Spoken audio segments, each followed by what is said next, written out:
You'd be surprised how easy it is to paint a beach, and I'm gonna show you today. So I'm gonna mark my page with a pencil to see where the water and sand will go. And then I'm spraying the whole page with some water, or you can take a big brush and load it up with water and put it on the page.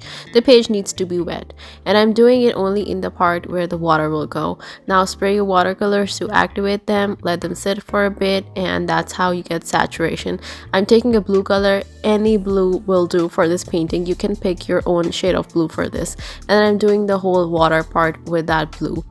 Next, I'm switching to a smaller brush and we're going to do some really big waves, and these are just wavy lines, and I'm just gonna do them in all the part where the water will go. And I'm just moving my brush around. You can see I'm just playing with paint and water. And then I'm taking a lighter blue because I wanted two blues for my beach. My palette is so dirty, I couldn't find a place to mix the paint. Anyways, we're gonna do some more big waves, just wavy lines here and there, moving my brush around with another blue. You can do this painting in one blue, or you can pick 3 or 4 shades of blue. It's up to you. It's your painting. Do whatever you want, whatever makes you happy. And I'm just filling in all the parts. So I'm doing half of it with the darker blue and half with the lighter blue. And while that dries, I'm gonna do my sand with yellow ochre, which is basically something between brown and yellow. And you can see this color looks exactly like this color of the sand. And I'm just filling the whole part of sand in with that color. And then I'm taking a bit of brown that I had on my palette. It was from my last painting, was just left, and I mixed it up with this, and I'm making some lines and some dots. This will add texture to your sand without making any effort. And since the sand part, the yellow ochre, was still damp, it gave us a bit of bloom, so the texture looks better.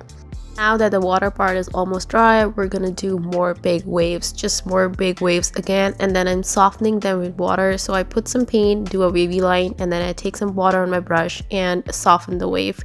And I'm doing the same thing for the other shade of blue, just throwing in some more waves like we did before in the previous layer. And then I'm switching to a smaller brush, and we're gonna do a starfish on the beach. And you can see my brush is very dry, the paint is very dry, and this is because I already had the sand, so I wanted really saturated color. And guys, it's just a star, you can draw it. And then I'm doing a seashell in purple. You can pick whatever colors you want for your seashells, or whatever you want to make a turtle. I don't know, I just did some seashells because they're easier. And then I'm taking yellow ochre again, and I'm glazing it. I'm doing another layer of yellow ochre, avoiding the wet starfish and seashells because we don't want all the paint to run together. And while that dries, I'm taking the blue and I'm doing the wave that's hitting the beach. I'm just making a line to define it, and with the same color I'm doing some smaller lines behind this wave and then softening it all with some water. I took some water in the brush and I'm softening the whole line and on both sides. Next, I'm doing some more smaller lines, smaller waves near the beach because they're gonna hit the beach. And then again, I'm softening them. It's better to soften them with water right away because that way it blends better. And then I'm doing some more waves in the darker part of the blue, and again softening them with water. You just keep doing layers and more waves. You can add as many waves as you want, so I'm just doing that. I wanted more waves, so I'm adding more of them and then just softening them. And then I'm taking some red and I'm doing dots on the starfish to do details. You can use an acrylic marker or any marker basically, or you can also use colored pencil for this to add details. And I'm doing some lines on the seashells, just making them look more detailed. You can do whatever you want. You can do dots if you want. And then I'm taking a jelly pen and I'm doing some highlights on the waves, and the highlights are basically just more wavy lines, just smaller wavy lines, and I am doing it on the darkest parts of the waves because that way they will be visible the most. And then I'm also doing some dots with the same jelly pen, and this is because it looks like the water is being hit by the sunlight, and you know how the water sparkles when the light hits it. So that's what we're trying to mimic with these dots with white marker or white pen. And these are just random dots. There are no rules here. I'm just making them randomly all over the water part.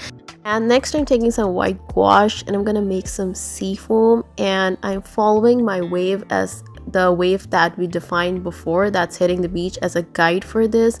And seafoam is basically just little dabs with a brush following that wave. You can use a white marker here, but that white marker has to be really intense. Mine wasn't intense enough to show up on this blue, so I just ended up using gouache instead, or you can also use acrylic paint. And yeah, just make some seafoam, and I'm also doing little dabs here and there behind the wave and in front of the wave, because when the wave hits the beach, the foam is behind the wave as well, a little bit of foam. So I'm just trying to mimic that. You can make as much as you want, as much seafoam as you want, or as little as you want. I'm just doing what I like, and I'm also doing it a little farther from the wave because I feel like that looks more natural. And then I'm just doing some final touches with yellow ochre and a little bit of brown. This is a reddish brown, and this is going to be our shadow for the wave hitting the beach, and this will make the wave look like it's on the sand. And once you're done with this, once you're done putting all the reddish brown paint under the wave, and then you take some water on the brush and soften the whole line, and now you can see the shadow. It looks like the wave is on the sand and while it's hitting the beach. And this is what we were trying to make. And then whatever was left on the brush, I'm just laying my brush flat on the paper and moving it around for more texture on the sand. And this is it. Our beach is done. You see how easy it was to make it. You just repeat a couple of steps and add some texture, and your beach painting is ready. I'm really happy with how it came out, and I hope you are too, and I'll see you next time.